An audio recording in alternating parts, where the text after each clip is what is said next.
I'm giving this a 10 out of 10 just for Infinity Nikki. I think that game is going to be game of the year, game of a generation. It's going to be perfect. No. Everyone's going to play it, and you're going to look like a fool, L.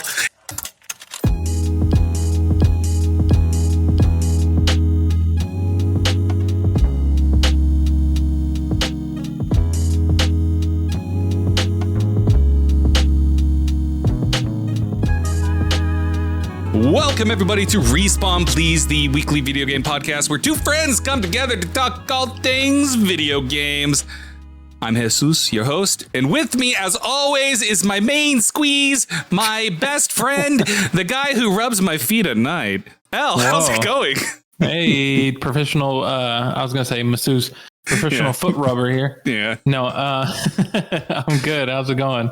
It's going. And just to clarify, he does not rub my feet. We live multiple states apart, and I don't think he would ever rub my feet if I asked him to. No, I don't. I'm not into that. I don't like touching feet or anything like that. So same here, actually. I hate feet. Feet are disgusting. Anyways, we don't have to get into our weird kinks right now because we got to talk about video games, specifically the PlayStation State of Play. Mm-hmm.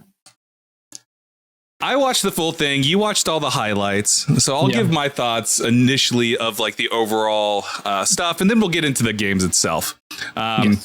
So the State of Play was fine. It was just fine. There was nothing spectacular about it. There was nothing that made me go, oh, shit, I need to play that right away. You know, everything was just okay. There was nothing mind-blowing. And that's kind of the expectations they set, because they like announced this the day before they put it up. So like this went up on what, a Thursday, I want to say. The day before they announced, they were like, hey, we're going to do a PlayStation State of Play tomorrow. And everybody was like, oh, cool. And yeah. There was nothing here really for me as a gamer, as a person who plays video games. I didn't really care for any of these games. The only one that I was like, oh, this is cool was Astrobot, because I like Astrobot. I think Astrobot's adorable. But everything else, I was just like, okay, whatever. I know, but there's probably one game that I think you're excited about that's finally coming to PC. Finally. So I think you're excited about that one, but I'm interested in your thoughts. Like from just watching the highlights, were there any standouts for you, like game wise? No, definitely.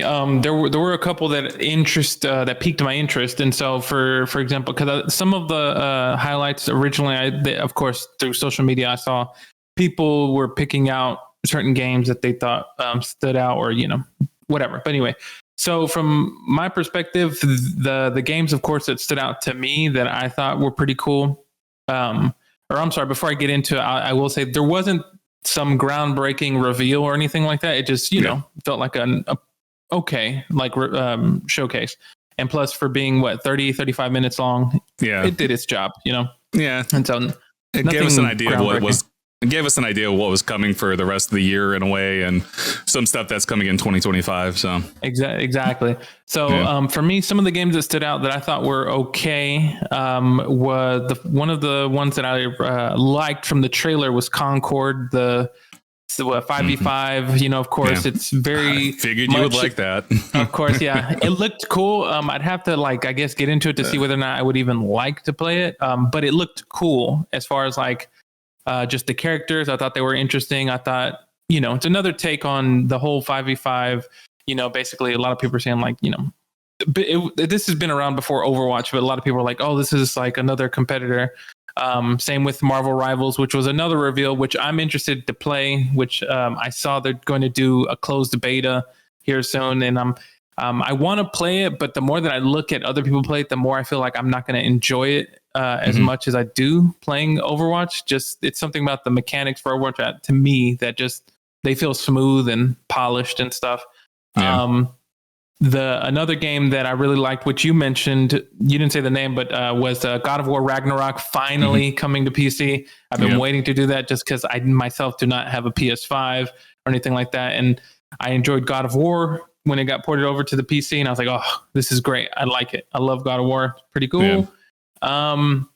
Then interestingly enough, at first when I saw the trailer for Path of Exile, I was like, this reminded me of the first thought I had. I was like, I need to go back and play Diablo 4. I need to go back and play Diablo. I need to go play Diablo 4. Shit. Exactly. Oh man, Diablo. I forgot about that. But the more I saw it, I was like, okay, so this is another similar to Diablo in a way. Building a character with depending on certain class and stuff. And I thought it looked cool. Some of the stuff, and I was like, okay, I don't know too much of Path of Exile, but it looked cool. Oh, well, we're going to talk about it here in a second, so don't worry. I will give you the whole rundown of Path of Exile. It's so funny. And then the last two to me that stood out that I thought were cool, even though I've never been into this franchise, I still think it's interesting, and I like that it's coming out. Silent Hill 2. I think that's pretty cool. I'm not a super big fan of Silent Hill, but I like that it exists. And so, all right. Then the last one that I thought interested me, but I don't think I'll be playing it, was Where Winds Meet. Very much reminded me of Sekiro a little bit, of just like some of the combat that I saw, but it looked real cool. I like the style of it and the way that it looks. And so, but overall, I thought it was okay. I wasn't really expecting some sort of big reveal like, oh my God, PlayStation is making this exclusive, video game. I didn't expect that. I think it did its job, Yeah, I mean, it did its job. It just, I don't know, like nothing was exciting for me watching it. I was just like, I'm probably not going to play it. I'm probably not going to play that. Alistair, shut up. Yeah, so like the only big thing for me was Astrobot, and that's where we're going to start. Astrobot arrives September 6th. So this is all from the PlayStation blog. Everything that we talk about is from the PlayStation blog. So let's dive in. Astrobot is this is basically a sequel. I don't know if you know the history of Astrobot, so Astrobot started as a VR thing for PlayStation VR back on the PlayStation 4 and all of that jazz. Really good. Astrobot was amazing. It was probably the best VR experience on the PSVR. And then on PS5, the PS5 comes loaded with an Astrobot game room, I think is what it's called. I can't remember the exact name of the game. I'd have to turn on my PS5 and look, but I don't feel like it's right there. You can see it. I don't really feel like turning it on right now. Which that was really fun. It was basically just a tech demo to show you like all the cool things that the PS5 controller can do, the haptic feedback and stuff. And so now we have Astrobot, just Astrobot. It's just Astrobot, and it looks adorable as all hell. He's a cute little robot. The thing with the highlight of Astrobot is that it's just a nod to all the different PlayStation IPs. Astrobot is basically being marketed as the mascot of PlayStation. Gotcha. That's why when you watch the trailer, he rides a PlayStation that turns into like a spaceship and turns into an airplane and all this other stuff. Like that's why that's like that in the trailer, because this is just like, this is the mascot of PlayStation pretty much, which is cool. So just to read a little synopsis here for Astrobot. In this brand new game, you will explore 6 galaxies and over 80 levels in search of Astro's scattered crew. Hold on tight to your dual speeder and dive down to each unique planet, from lush forests, sandy beaches, hot volcanoes to more surprising locations such as gigantic hourglasses or the canopy of a singing tree. To get help on his mission, Astro can use over 15 new abilities, offering unique playstyles. As you would expect from an Astro game, these take full advantage of the DualSense controller, its haptic feedback, and adaptive triggers, so you can feel every little step along the journey. Among the many new powers, you will find Barkster, the Bulldog Booster that lets you air dash and smash through enemies, metal and glass, the Twin Frog Gloves that offer long-range punching and the ability to swing, and the Giant Sponge that lets you suck up water from the environment to grow huge and cause massive and slightly moist destruction. So I was like I said, I've been excited about Astrobot because I just like Astrobot. I think it's a fun platformer. It's cute. I'm going to play it when it comes out September 6th. I'll probably play it. My PS5 has just been collecting dust. I haven't really touched it since coming back from Japan. I have not touched my PS5 at all outside of playing Spider-Man 2. Once I beat Spider-Man 2, that was back in February. I haven't touched it since.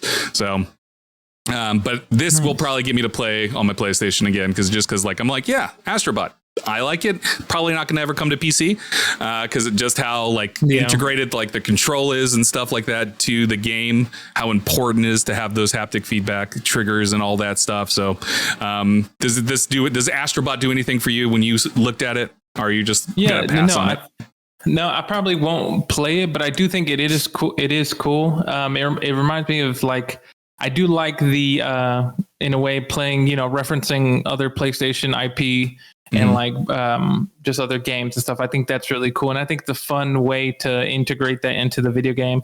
And so, because I remember when Astrobot first came out, and it was like the game that kind of like you said showed off all the features of the haptic controller and stuff like that. I thought that was pretty cool, and it looks cool. I mean, if I had a PS5, to be honest, I probably would play it, but other than that, if it's not coming to PC or anything like that, or if I don't get a PS5 anytime soon, I probably won't play it so much. But I think it's cool that it exists, and it seems like a fun, chill time, Yeah, and that's the thing. It's just a platformer. It's probably going to be chilled, not too difficult.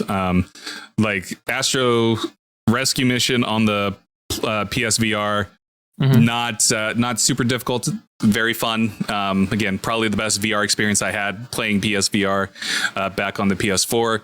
And then the tech demo thing that comes with the PS5. It's fun. It takes like 2 hours to beat, and that's it. Maybe less than 2 hours, depending if you don't want to get all of the hidden items and stuff like that. But yeah, gotcha. Astrobot was the highlight for me. That's how this show ended, with Astrobot and everything. And it was like, yay, cool, Astrobot, woo. It doesn't help that this has been like rumored for months now, being like, they're working on a freaking game. So Team Asobi working on Astrobot probably. So it's just been rumblings, and it's nice to finally get confirmation that yay, an Astrobot's coming. So yeah. The next game up is Concord. Al, you said this caught your eye. So let's dive in a little bit. The blog post on the PlayStation blog is very long, very detailed, goes into a lot of information. But basically, this is a 5v5 character hero first person multiplayer shooter set in the Concord galaxy. They say, we built Concord as a love letter to aspirational sci-fi adventure, inspired by our favorite art, anime, films, and TV series. Combined with our deep love of multiplayer, we're dedicated to creating those had to be there, down to the wire moments with your friends, and creating a sense of adventure as you discover more about the galaxy, the characters you play as, and the worlds you visit every time you log on. Goes on to say, in Concord, you play as the crew of the North Star, a group of guns for hire known in our galaxy as Free Gunners. The Free Gunners roam the stars, taking high-stakes jobs on worlds across wild space, where they face other fiercely competitive Free Gunner crews. From match to match, you'll form your team of Free Gunners with other players and battle it out with rival crews to take home the reward across a variety of maps and modes.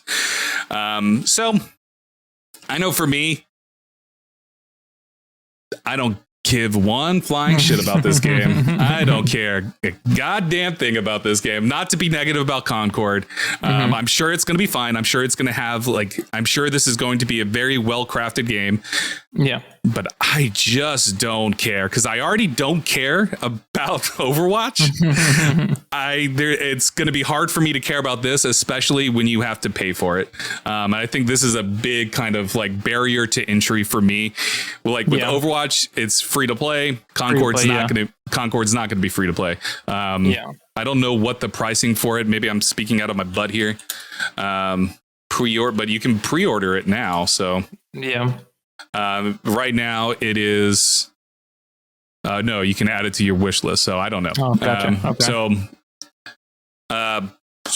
if it's not free to play, I don't see how this is going to survive long term. If there's a barrier to entry where you have to pay $40, $50, $60, $70, whatever, I feel like this is going to get lost in the shuffle compared to Overwatch, compared to Marvel Rivals, which also had a trailer in this state of play, which is weird to me. When these games are so simple, very similar, the 5v5 and all of that. I just feel like Concord is going to get the short end of the stick if this is not a free to play, if it doesn't have a free to play aspect to it. You know what I mean?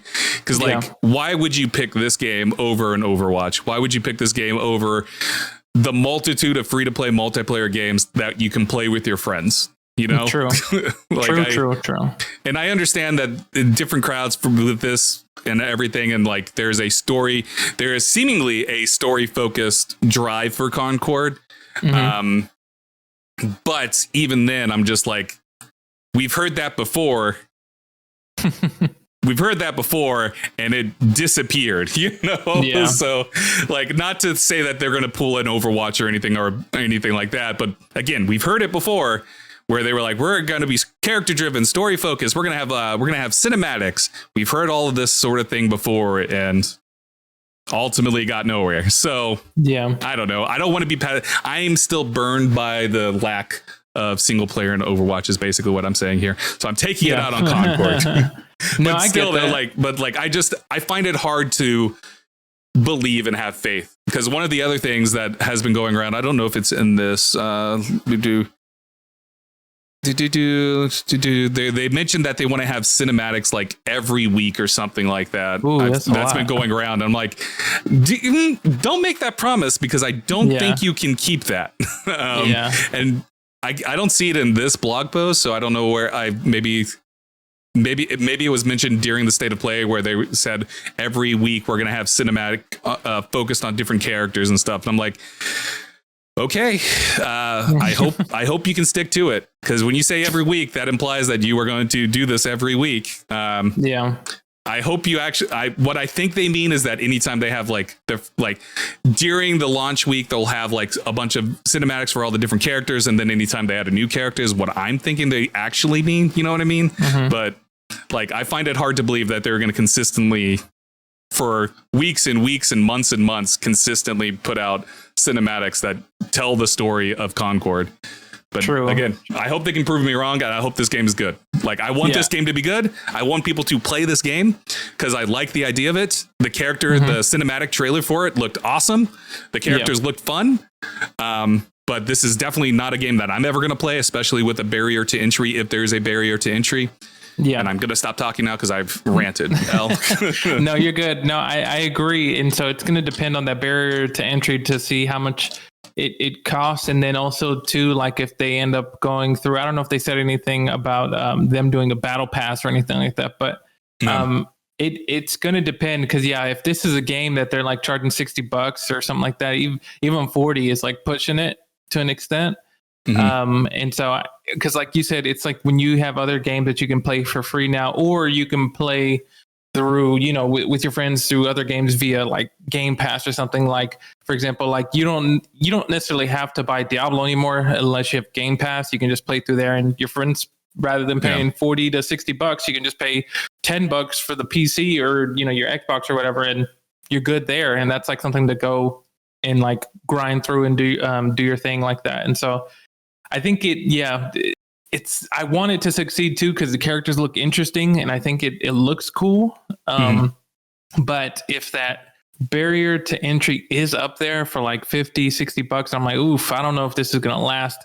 I mean, like you said also too, Marvel Legends or Marvel Rivals, is free to play. It's like free to play. And so it's like, well, this is a, 6v6, why don't we play this instead? It's free, especially with just how things are lately. And so it's going to depend. And, it sucks because who knows, maybe, I don't know if they said it in the blog post here, but it would be cool if they would just go the route where you could pay for, the single player experience and just have the multiplayer free or something like that.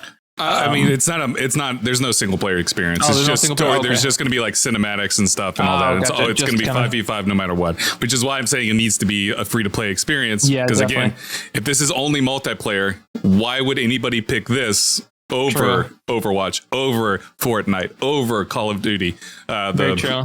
All that stuff. Like, I know Call of Duty and Fortnite and all that's very different games, but it's still like, if you are just wanting a game to play with friends, why pick Concord? That's the question I have. Like, what is going to be this?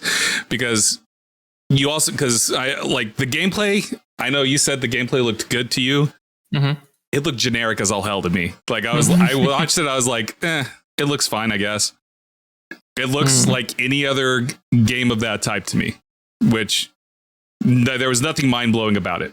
I'm interested in seeing like a deeper look at the gameplay, and they're going to have a beta over the summer. So in the coming weeks. Okay. So I'm sure we'll get more details then and all of that. But yeah, I have so many questions about Concord, from just like the rollout of content to the why should we play Concord, especially if there's a barrier to entry. And I'm interested in seeing what it's going to be like at launch. It'll be on PS5, it'll be on PC, so that's cool. But is that going to be enough to elevate it and bring it to a level of like an Overwatch or anything like that? True. So yeah, again, I guess it's just like waiting and seeing, and then because that's the main thing. Whenever they do have the beta, and you just see more of the gameplay, you see some of it here, but it seems more like a cinematic-esque gameplay. It's not really like showing you like the HUD or what everything looks like, and just like if there's special moves or what the you get a preview of some of the maps, but I'm like, okay, but how does that play in with the characters? What type of classes do they have, or is it separated by classes, like your tanks, your DPS, your support, and stuff like that? And so that's gonna I'm waiting for that, because that's gonna let me know even more of like, okay, what can I expect? Am I even considering it? Yeah. But we'll see. It's coming out August 23rd, the full game. They're gonna beta leading up to it, so we're gonna see all that content. Next up, and not even going to bother with the reading directly from the PlayStation blog, because I can just tell you about my experience. God of War Ragnarok is coming to PCL. I know you're excited because you played God of War 2018, like last year sometime, right? No, I think it was 2 years ago. 2 years ago? Shit, I don't remember anymore. We've been doing this so long that it's all running together for me. But you're finally going to get Ragnarok. You're finally going to get to continue the story of Kratos and what's his fucking face? Little kid, I forgot his name. Atreus, yeah, that stupid idiot.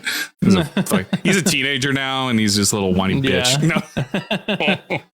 Anyways, God of War Ragnarok, it's a really good game. I think you're gonna love it because you love the first one, and it's just really exciting. PC players are finally getting it. Are you excited, El? Definitely. I've been waiting for this for a long time. It just it adds just to the list of the games that I'm excited that's coming over to PC with. We just recently saw the release of Ghost of Tsushima, which I was like, I've never played it. I've only seen other people play it, but I love that it's finally on PC. And I'll play that eventually. So I'm excited now that Ragnarok is finally coming over to the PC. Well, you don't have to wait long because it's coming out September 19th, baby. Nice. Is that a day one for you, or are you going to have to wait? That might be a day one, just because I like the gameplay so much. Yeah. Might be day one. Nice. I'm not buying it again. So yeah, I already bought it once for a PlayStation 5, not buying it again for PC.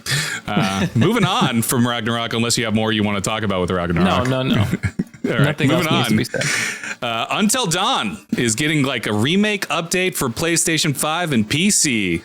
I don't have much more to say than that because they didn't have a blog for it at all for some reason, which is odd to me. But yeah, Until Dawn. It has a remake for PS and PC. I watched the trailer for it. I was like, oh, it's just Until Dawn. It looks the same to me. What do I need to expect from it? I don't know. Did you ever play Until Dawn, El? No, I never played it because I can't remember.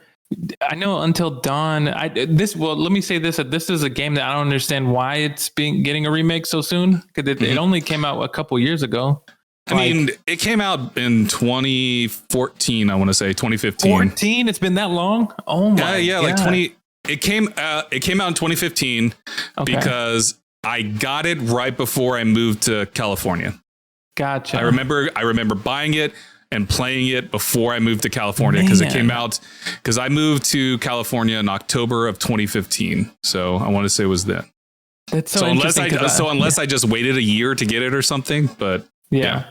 That's crazy because it almost feels like I don't know why. Maybe my sense of time is just gone, but it just feels like it hasn't been like too far gone that it came out for me. I don't know why, because I remember when it first came out, I just remember seeing so many other either Twitch streamers or like I see it on YouTube of people just playing it, you know, popular YouTubers and stuff.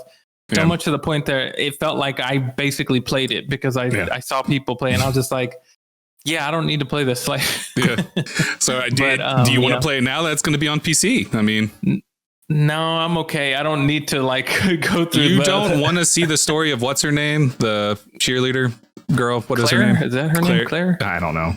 I don't remember these people's name. I don't know. I just know that she was in Heroes and is, save the cheerleaders, save the world. That has nothing to do with Until Dawn. But hey, she's in it. That's all I know. That's all I know.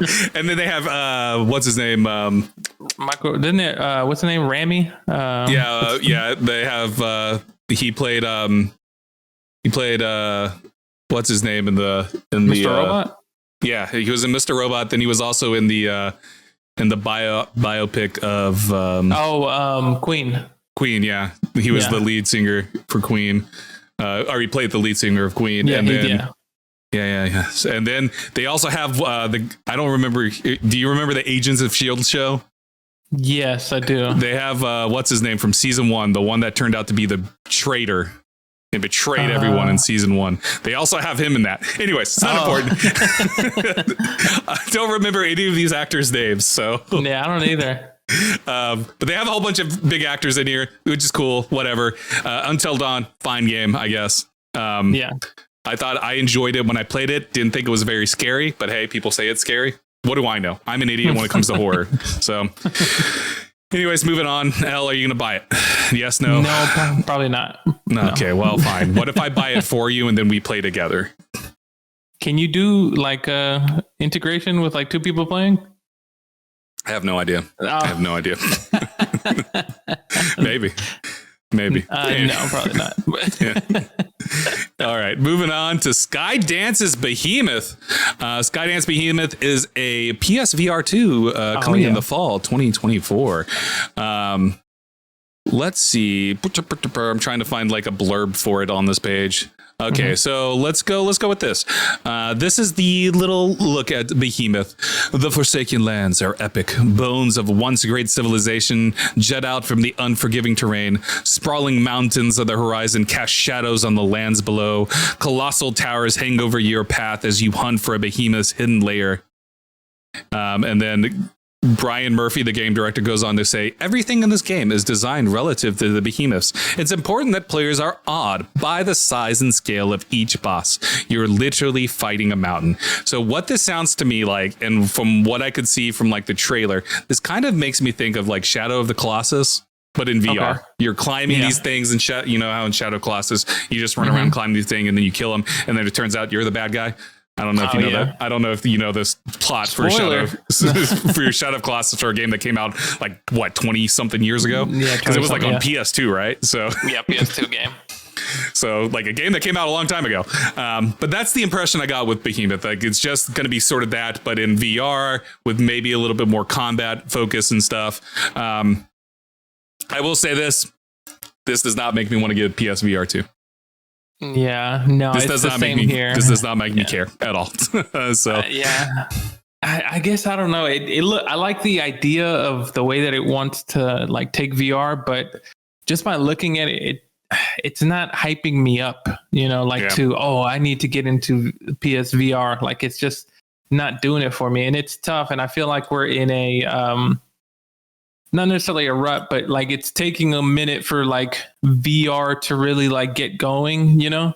Cause you had your kind of like special games, like, you know, like everyone always praises like Half-Life Alyx. Like that's such a great VR game. The most recent one is the just came out last year for Quest. What was it called? It was Asgard's Wrath or something like that. No. Okay. But I was like, it's tough for VR games to kind of like get going. Yeah, Asgard's Wrath too. That's the new one that IGN gave like a 10 out of 10 on. It came out last year. So that was the last big VR thing. And the thing with like PSVR, and maybe this could be maybe this will be PSVR's Asgard's Wrath, because right now Asgard's Wrath is just exclusive to Quest. So PlayStation VR 2 doesn't have anything that really stands out. So maybe this will be that, you know, maybe we're both idiots and the game will come out and everybody's going to love it. And then we're going to have FOMO and go, well, we got to get PSVR 2. And then you're going to be like, well, shit, I have to get a PlayStation 5 now. And then you get a PS5 and next thing you know, you're just in the ecosystem. You're like, fuck PC gaming. It's oh my god! No, that was not Sorry, I just went off on a tangent. You're good. No, it's just, man, it looks the game. Hey, if there are people there who enjoy the PSVR, which is say more power to you. It's just I haven't seen anything that's impressed me lately, and it also seems like, I mean, comparing it to the prior PSVR 1, it's like, a part of me almost feels like PlayStation isn't even really trying to like support VR as much. It's kind of just there. You are completely 100% right. This is a thing that's been going around the last few days since this state of play, where people are like, well, I guess PlayStation's just giving up on PSVR too, because like there's just, nobody was really excited. But from what I've seen, nobody's been excited about Behemoth or the other PSVR 2 game that was shown, which we'll talk about here soon. So but yeah, I agree. There's like, PSVR 2 hasn't given us a reason to really care about why we should invest, especially when you have the Quest, which is wireless. You know, you don't have the wires hanging off of you. You get a much larger catalog, and then it also works with like Steam stuff. Like you have to do like app stuff, but you can get it connected with Steam and crap, and so you could play Half-Life Alyx and stuff. Like you have to jump through hoops to make it work, but you can make it work. Whereas PSVR 2 right now doesn't have that. There's supposed to be like a PC adapter coming, so you can use it to play your PC VR games and stuff like that. But who knows how well that's actually going to work? So but yeah, like the PSVR thing, we could talk ages for it, and like how Sony is not actually doesn't give a fuck about it anymore. So, but moving on from Behemoth, unless you have more to say. I mean, no, nothing else. Next up is Path of Exile 2. Let me tell you about a little game called Path of Exile. It is basically Diablo. You're right, 100%. No, gotcha. It's an action RPG. It's basically Diablo. I have to verify my age to view this content on the on the PlayStation blog. It's giving you a little lock screen and verify your age to see this. But yeah, it's just Diablo. It's always been that. You know, Path of Exile, the first one came out, I want to say it was like 2013 or so. I want to say. And very popular. People love it. It's free to play. I get the impression that I think from what I understand, Path of Exile 2 is also going to be free to play, which is great. So there's like a low barrier to entry, but they have the season pass. They have tons of microtransactions, of course. But if you want that fix, like after you play Diablo and you're like, man, I could use some more, Path of Exile honestly is worth trying just to see. It is different enough from Diablo to make you go, I don't know. That's how I feel about Path of Exile. I've played Path of Exile 1. I'll play 2 whenever I can. But my experience with 1 was, I'll play 1. Oh, it's like Diablo, but it's just different enough to make me go, I just want to go back and play Diablo. So that was my experience with Path of Exile. I know people love it though. There are a lot of people out there that just love this game. But if you're interested, try it out. See if it'll stick with you. Because like if you are craving for another action RPG that doesn't really have a barrier to entry, Path of Exile is worth trying. So if you just want that extra fix, and it's worth seeing. Because like Path of Exile is the only one that I can think of off the top of my head that is free to play. That is worth playing. Because all the other Diablo-like games that I can think of all cost like anywhere from $15-$20 to full price of like 60 and stuff. So yeah. Nice. Because I love these types of games. So yeah. It looks fun though. I like some of the combat looks cool. Yeah. So yeah, Path of Exile though. Path of Exile 2 looks cool. It's coming to PS5. It's going to have couch co-op and all that. And you're going to have crossplay confirmed. So that's cool. I'll get to, I'll play on my PS5. You play on PC. We'll meet up. And I don't know why the hell I would play this on my PS5. Anyways, moving on to Monster Hunter Wilds. I'm honestly gonna be. I'm gonna be honest here. I don't give a fuck about Monster Hunter Wilds. I don't care about this game. You know, I look at it and I go, "Yep, it's Monster Hunter. It's Monster Hunter." You know, it's a more open world one. I think that's the big like thing with this is that Wilds is more open world. And like, because past Monster Hunter games have been like open zones, so you have like specific zones, whereas this is going to be much more like a very like a larger area to explore and stuff like that. You know, we bring up Ron every now and then for this. Ron was obsessed with this game. Do you remember that? Yes, he was I do remember. He was obsessed with Monster Hunter. He was always like, "Oh, come look at this! Isn't this cool?" I'm like, I guess I don't know, dude. Yeah, not really into it. They have the cats though. The cats are adorable. The cat people, you know. Oh yeah. This is so good. Yeah, Monster Hunter. It's like this Palicos, is definitely like called. has its dedicated fan base. Like it definitely has its like people who love it, and I'm happy for them.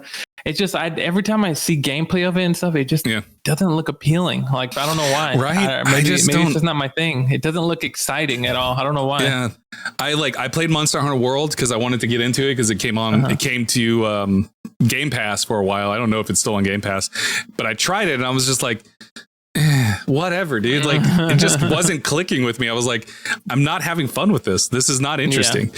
But you know, power to the people. I'm glad you're getting another one. I'm glad people are getting another one. I'm sure it's going to review well. I'm sure people are going to buy it off the wazoo and people are going to love it and have fun with it. So power to you. I'm glad you're getting the game that you want. So there you go. That's all I have to say about that, because I don't care about Monster Hunter myself. Agreed. Not to be negative, because I know they're great games. I know people love them. So I just wish I could get into them. Maybe one day. Maybe this will be the one that gets me in. Is there any chance? Is there any small chance that you would try Monster Hunter Wilds? Like if it came to like a Game Pass, would you give it a try? If it came to Game Pass? Yeah. Oh, taking the time to install it. Oh, gonna take up so much space on my PC. Oh God, you know.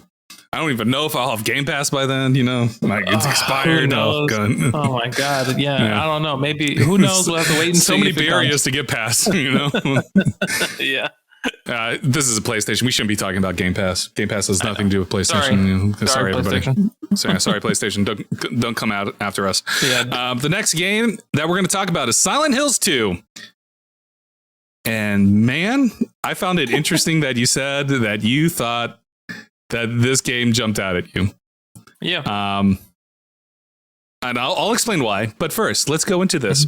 Silent Hill 2 Remake and what to expect. The original Silent Hill 2 ignited our imaginations. When we set out to create the remake, our main goal was to recapture that same spark by fully fleshing out Team Silent's original vision using cutting-edge technology. So how exactly does our remake compare to Konami's original game? Let's take a closer look. So they have a stronger focus on story and characters. Of course, the camera and combat, they're now taking... used to be like I don't know if you remember it in Silent Hill, it was like a fixed camera and stuff. So like it wouldn't really think of like the old Resident Evil games, you know, fixed camera. And so now the camera is behind you, it's following you around and stuff and all that jazz. I'm going to say this. I'm happy the people that want Silent Hill 2, I'm happy you're getting Silent Hill 2. The trailer did not look good. In my opinion, it looked awful. There was something just a little bit off-putting about it.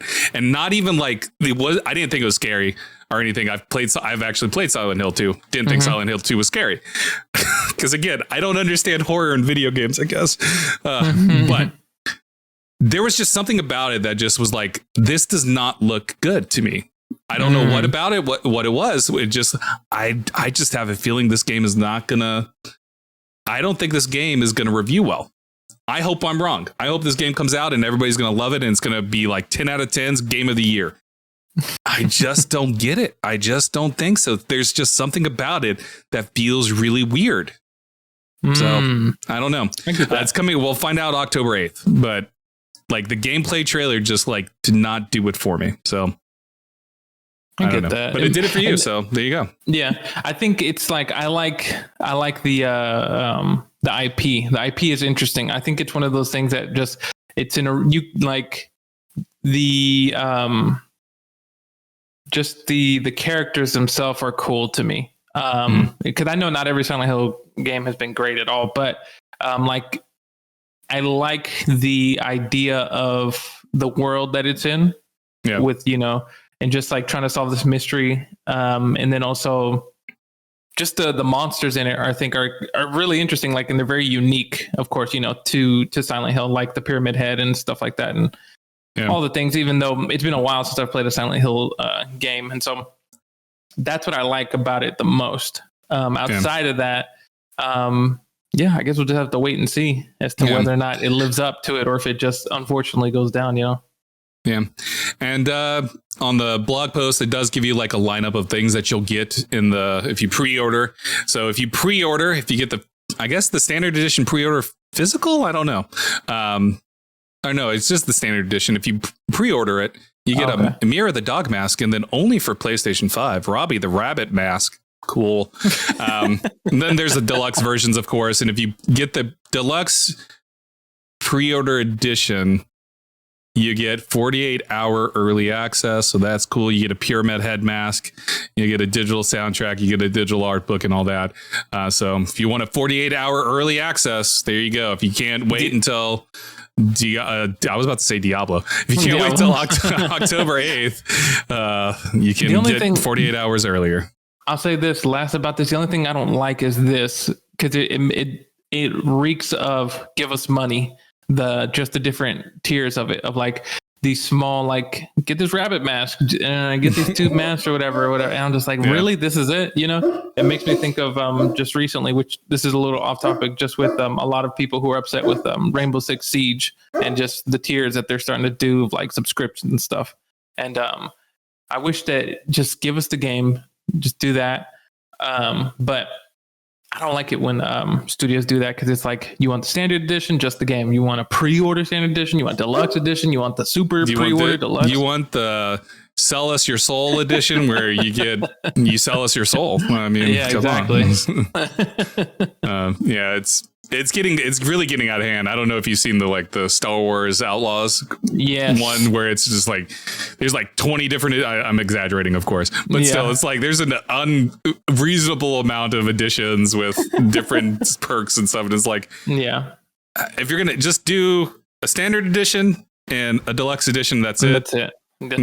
Or you don't have to make different kind of tiers that have different things for each one. And it's like, dumb. Exactly. It's somewhere along the lines it just got out of hand. But moving on from Silent Hills 2, we have Alien Rogue Incursion. This is also a PSVR 2 game. And they showed a trailer, and I don't know if you noticed this about this trailer, El. Mm-hmm. At the bottom of the trailer, it says game visuals in progress, does not represent final gameplay. It already doesn't look that good to begin with, so it makes me wonder what the final product will look. I know the final product will hopefully look better. Yeah. But what they showed does not give me much hope. Nope.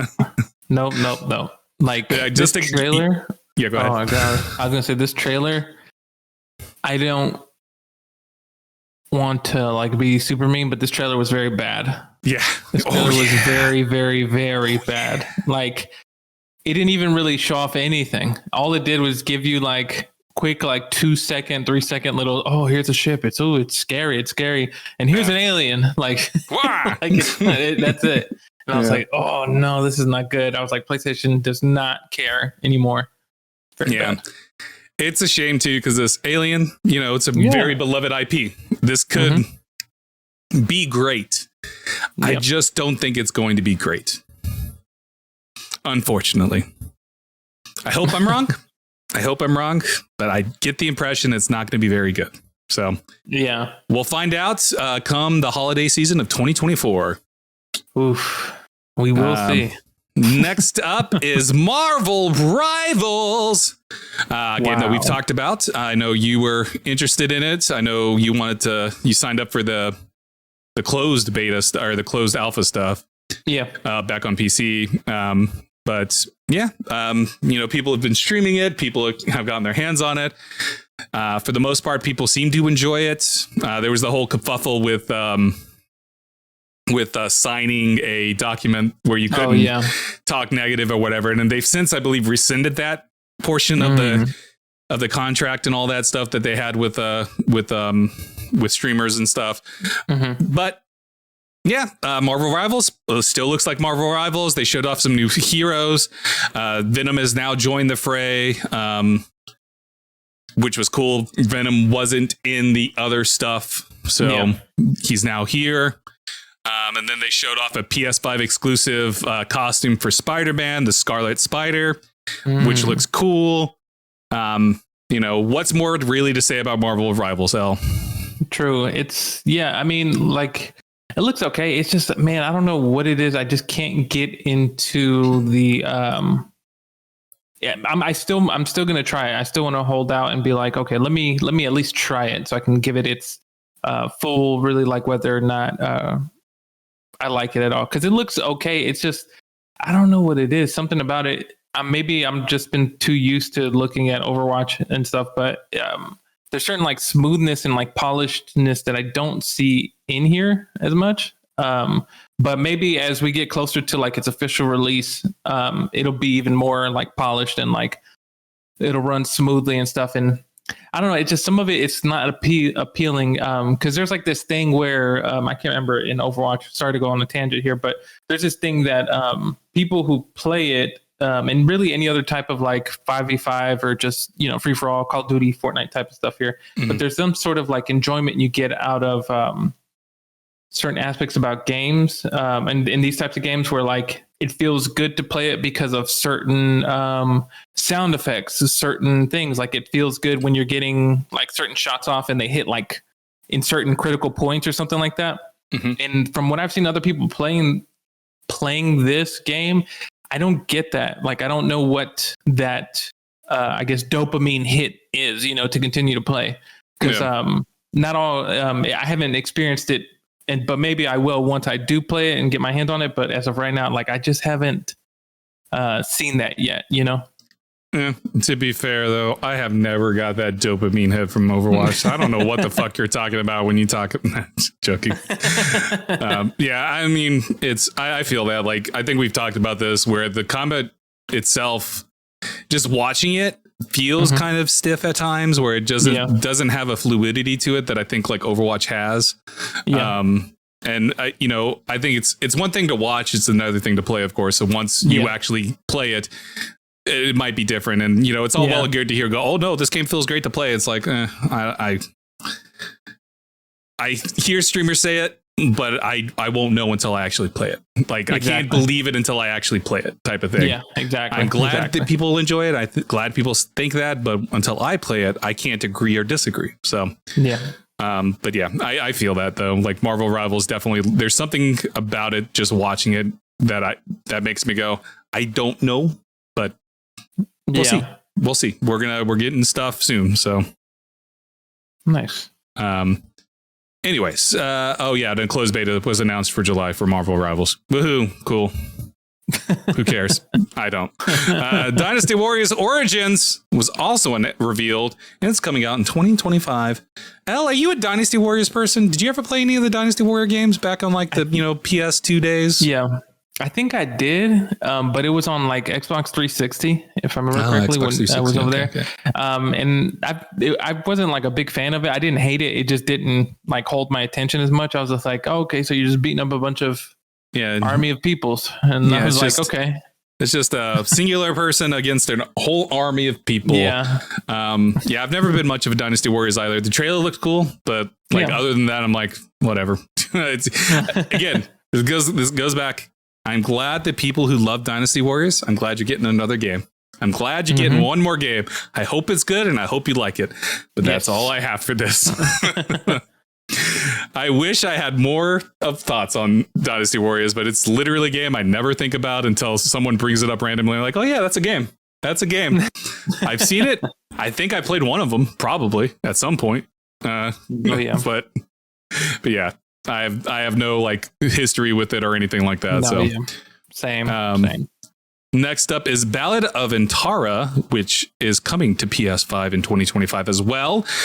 This one is pretty cool. Over on the blog, you have Yang, the studio head of Tips Work Studio. Hi, I'm Yang Yang, head of Tipwork Studio Info in Fold Games. I'm honored to introduce our new game, Ballad of Atara, to the amazing PlayStation community. This brand new action RPG title is a new IP created with the highest fidelity and will be free to play. Please take a look at our reveal trailer below. And so in the blog, they show off more of the stuff. Ballad of Antara is an action RPG with multiple playable characters. These characters possess the power to traverse the two worlds of normalcy and unimaginable. We call them emissaries. Each emissary has their own unique class, gameplay capabilities, and their own enticing, mysterious stories we want to tell. I think the highlight of this is that this kind of looks like a, not quite, but close to like a Soulsborne game, you know? Oh, okay. And then, or maybe I'm getting this wrong with the combat. That's the impression I got. Maybe it's more actiony, but it's interesting that this is a free to play game. Makes me wonder what they're gonna do with it. It's a single player narrative, free to play game with there's multiplayer support up to 3 players, but. Yeah, I'm just interested in I'm interested in this. I don't think I'm ever going to play it, but I'm interested in seeing what the response for this game is going to be. Yeah, exactly. This game has potential. It does look interesting, the world in itself. Yeah. It looks cool. I'm like, it looks unique. And I'm like, oh, okay, this seems kind of cool. I could see myself trying to play this. What they showed off, the combat in the trailer, if it's something like that, I'm like, oh, okay, this could be interesting. Yeah, I agree. It'll be interesting. I think the free to play aspect to this is what intrigues me the most. When they have these narrative focused stories for each of these characters, like what does that really mean? Yeah. Is it just going to be a brief cutscene at the beginning and end? You know, where it's like you meet the character, you get it at the end, and then you go through like a dungeon, or is there going to be actual like depth to these stories and everything? I'm just fascinated. And I'm also interested in what the monetization of this is going to be like. Is it going to be a battle pass? Is it going to be like you pay for each individual character? Like I have so many questions about it. So we'll find out next year. So hopefully this is another game that I hope is going to be good. I hope it's going to be fascinating. I hope it's going to be fun to play, and I hope it finds an audience that will enjoy it. Oh yeah. I'm just not that audience, I don't think. So what about you? Are you going to play it? I could definitely see myself trying it once it eventually comes out. I just need to see, like you said, seeing what they're going to do to monetize it, since it will be free to play. Like, where is that money going to come from? Is it going to, is there going to be some sort of like thing where you need to pay for something in order to continue and advance in the story, like some sort of like equipment or just, weapon or whatever, like, or it makes it easier. And so I think when I see what they do, then that'll kind of like affect the decision as to like, is it something that's worth checking out, or is it something that I think maybe it's probably better off left alone? Yeah. We'll get our answers next year. But there's a game that I think you're going to just absolutely love, El.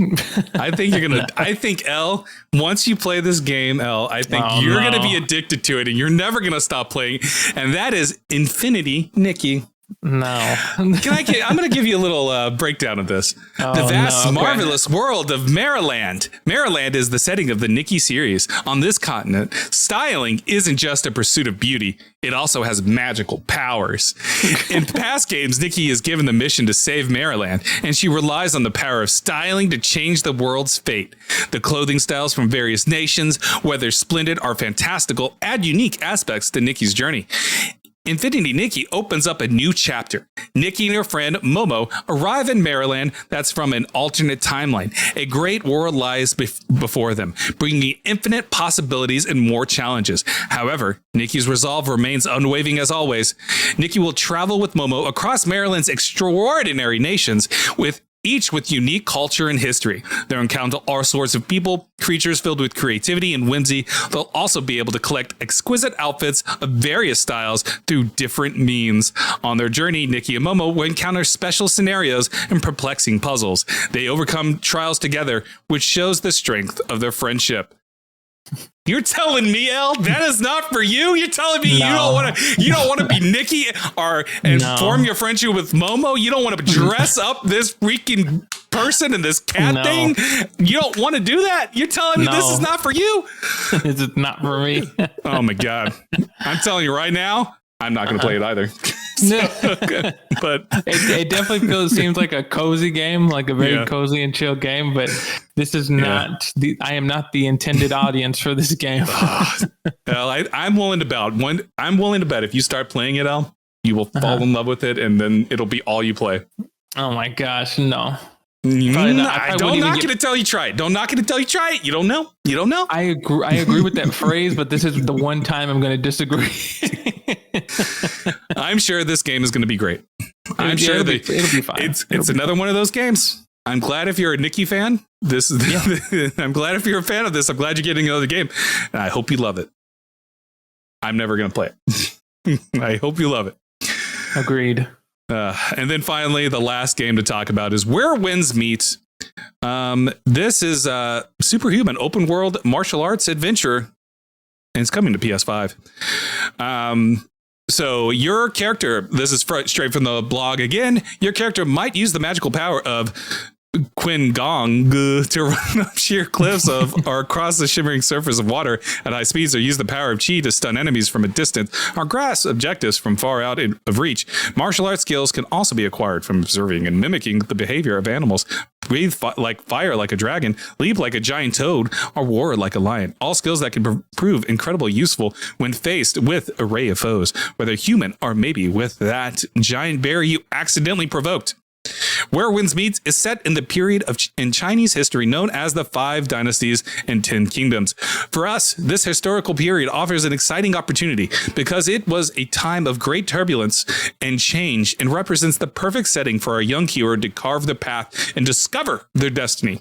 There's, of course, a narrative to unfold and reveal as the game progresses. For example, you will uncover the mystery of your own identity, discover the historical backdrop of this epic adventure, enjoy intriguing encounters with captivating characters, then quite possibly, battle with them.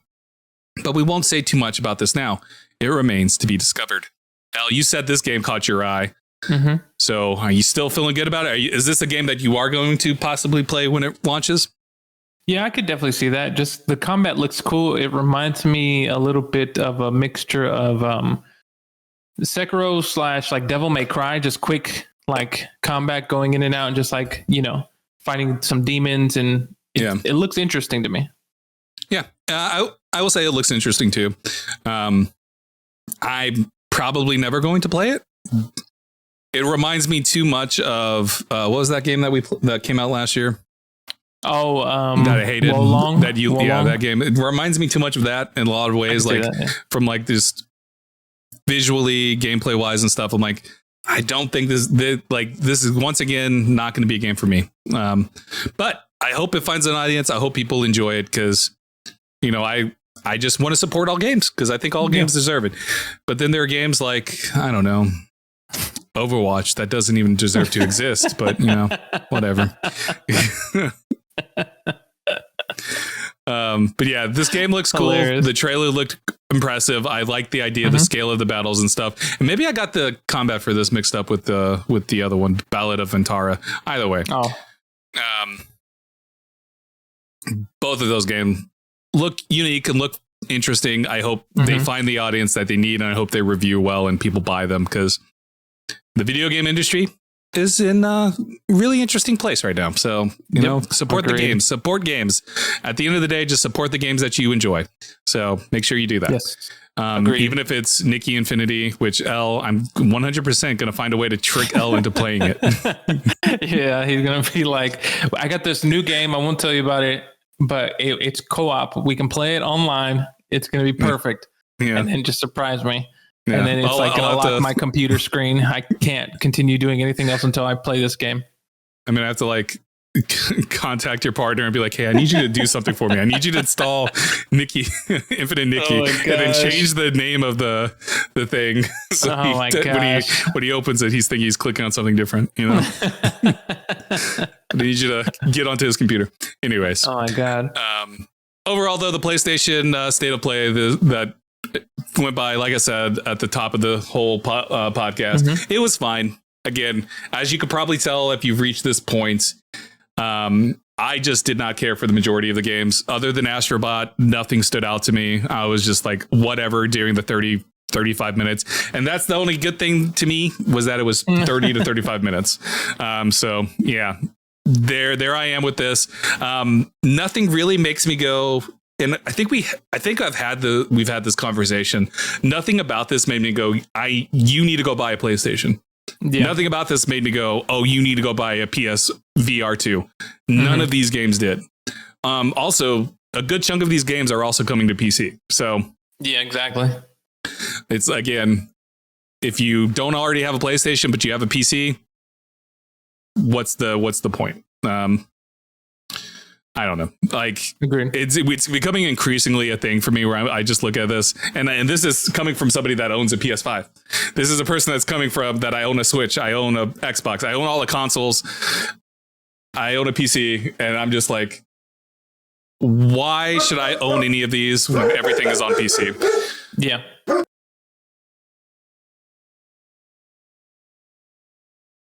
Fucking dogs.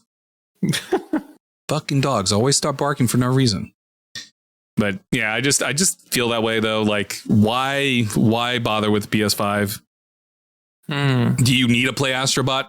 Probably not. Honestly, probably not. You could probably find also another platformer that's not exactly like it, but will kind of give you a similar experience. Yeah, and like, again, the PSVR stuff did not look impressive at all. I hope I'm wrong. Yeah. I hope both the what is it, Behemoth and the Alien game. Yeah, I hope they're fun. I hope they do well. But like, they just didn't strike me as anything. Like, I have to go spend $400 or $500 for PSVR 2. Like, they didn't strike me as that. And yeah, overall, I would say this is probably like a 6 out of 10 for me. Like, it's like, it's a nothing. There's a nothing burger for me here. And again, I have no real drive to turn on my PS5 again. I'll do it when Astrobot comes out, but that's not until September or whatever the date was for Astrobot. Other than that, like, everything else, I'm just like, cool, whatever. I'll see what happens. So, yeah. And this isn't me trying to be overly negative or anything, because again, I want all these games to succeed. I hope they find their audience. I hope. I know, like, you know, Monster Hunter already has its audience. I'm sure it's going to do well. I'm sure Silent Hill is going to do well. I'm sure Path of Exile is going to do well. But like, yeah, it's just like, whatever. The one thing that I'm not convinced on is Concord. Just not convinced on Concord. So we'll see. I can see that. I hope. What are any final thoughts? No, I agree with most of the sentiment of everything that you said. I think that it was okay. I mean, I don't think I saw anything, with exception to the Alien game and the Behemoth game. I think everything else was fine. Like, it looked good. I think that it served, as a good reveal for, the audience that loves those types of games, like Monster Hunter Wilds, excuse me. Path of Exile 2, Astrobot and stuff like that. I think that everything looked good. There was, except with those 2 VR games, it reinforced what I was thinking beforehand of, like, PlayStation isn't really supporting VR that much, if any, if at all, And I think it was fine. I think it was okay. And so I think if I had to give it a score, like, the 6 out of 10 makes sense, but I think I would give it a 7, just because I think that the games that did look polished and did look good, I think those stood out, even though maybe for me they weren't like my type of game, just right off the bat. You know what? I've changed my mind. You convinced me. I'm giving this a 10 out of 10 just for Infinity Nikki. I think that game is going to be game of the year, game of a generation. It's going to be perfect. No. Everyone's going to play it, and you're going to look like a fool, Elle. You're going to look like a gosh darn fool. And then you're going to get that FOMO. You're going to be like, I got to play it now. Everybody says it's good. And the next thing you know, you're going to be calling me up. And you're going to be like, dude, Infinity Nikki, dude, I have this dress, I have this shirt. You don't understand. Momo over here. Momo would be talking that mad shit. Yeah, I can't wait to get your deep dive into Infinity Nikki. No, not happening. It'd be crazy if that did happen, but no. It's I'm gonna okay. happen. Just wait. What? In an alternate universe, that really did happen, though. El. Yes, in an alternate universe that did happen. I got obsessed with Infinity Nikki. Or just Nikki not this Infinity universe. Just not this one. No, yeah. No, not this one. Sorry, me. No. Yeah. Sorry, other me in the MCU universe. Exactly. Oh my god. What would you? Would you want to live in the MCU universe? I feel like no. I feel like that's a no. I feel like it'd be too much drama. That too much bullshit. You're trying to go to work and then buildings are getting destroyed around you. It's alien like invasions and the life expectancy must be very low there. Like yeah, in the MCU. Yeah. I'm sure some average Joe living out in the middle of nowhere, just relaxing. Oh yeah. The next thing you know, a fucking alien lands on your goddamn thing and it's Thor, and you're like, what the hell? Exactly. Go away. Anyways, now you're caught up in some stuff. Yeah. Anyways, wind us down, El. Everybody, thanks so much for tuning in to the podcast. You can, of course, if you're watching this, make sure to subscribe to our YouTube here. Hit the bell icon to be notified of future videos. If you're listening, subscribe to us on YouTube. Respawn Please Podcast on YouTube. Just type that in the search bar and we'll pop up there. But if you're watching this, you can take the podcast on the go with you and check out our previous episodes as well. Just look up Respawn Please Podcast everywhere you get podcasts. Make sure to follow us follow us on social media on TikTok and Instagram at Respawn Please Podcast. Be sure to check out our other reviews that we've done for Review Please Anime Edition, which we just reviewed season 2 of Spy Family, and that's available on this channel as well as everywhere you get podcasts. And then also be on the lookout soon for Review Please Video Game Editions, where we are going to be reviewing Senua Saga Hellblade 2 as well as Persona 3 Reload. And other than that, thanks for tuning in. Thanks for tuning in. And just so everyone knows, going forward, we're going to be taking about a month or two break. I just need to take a break because I need to focus on some other things.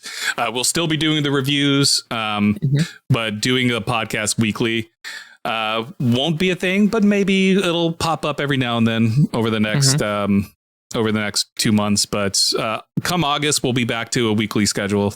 I just need to take a break and go do some things and focus on a project that I'm working on and preparing for. So, yeah. El. Sounds good. Sorry, El. Sorry to disappoint you. In the meantime, I want you to start thinking about how you're going to play Infinity Nikki. Anyways, thank you all. Bye. Bye.